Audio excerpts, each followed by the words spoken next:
Channel of Vadodara. Vadodara શહેરના માણેજા વિસ્તારમાં ખેતરમાં ગાયો ચરાવવાના મામલે માથાભારે શખ્સો દ્વારા બે ભાઈઓ પર લાકડીથી હુમલો કરવામાં આવતા આ અંગેની પોલીસ ફરિયાદ નોંધાઈ છે.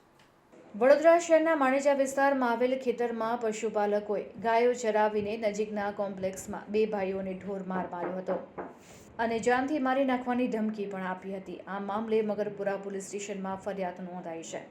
મગરપુરા પોલીસે આરોપીઓની શોધખોળ શરૂ કરી છે.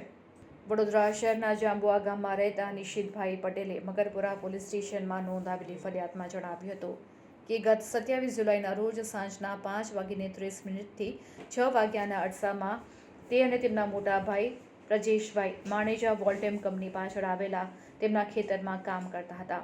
તે વખતે જશોદા કોલોનીમાં રહેતા મોહનભાઈ ભરવાડ તેની સાથે ગાયો અને ભેંસોનું ટોળું લઈને ખેતરમાં ઘૂસી આવ્યા હતા અને ભેંસો ગાયોને ચરાવવા લાગ્યા હતા, જેથી મોહનભાઈને જણાવવામાં આવ્યું કે આ ઘાસ મારા પશુઓ માટે ઉઘાડ્યું છે.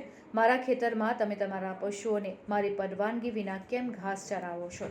તેમ કહેતા જ માથાભારે મોહન ભરવાડે ગાયો ભેંસો દરરોજ અહીંયા જ ચરાવીશું, તમારે થાય તે કરી લો તેમ કહીને ખેતરમાં મોહનભાઈ ભરવાડે ગેરકાયદેસર પ્રવેશ કરીને મારા ખેતરમાં ઉભેલા પાકને આશરે 2000 રૂપિયાનું નુકસાન પહોંચાડ્યું હતું.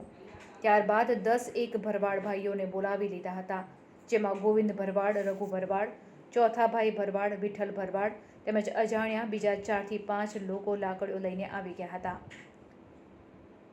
જેથી અમે બંને ભાઈઓ ગભરાઈ ગયા હતા અને નજીકમાં આવેલા યોગી કોમ્પ્લેક્સમાં જતા રહ્યા હતા. ત્યાં તેઓ પણ આવી પહોંચ્યા હતા અને ગાળો આપી લાકડીઓ વડે માર મારવામાં આવ્યો હતો, જેથી અમે બંને ભાઈઓ ઈજાગ્રસ્ત થયા હતા.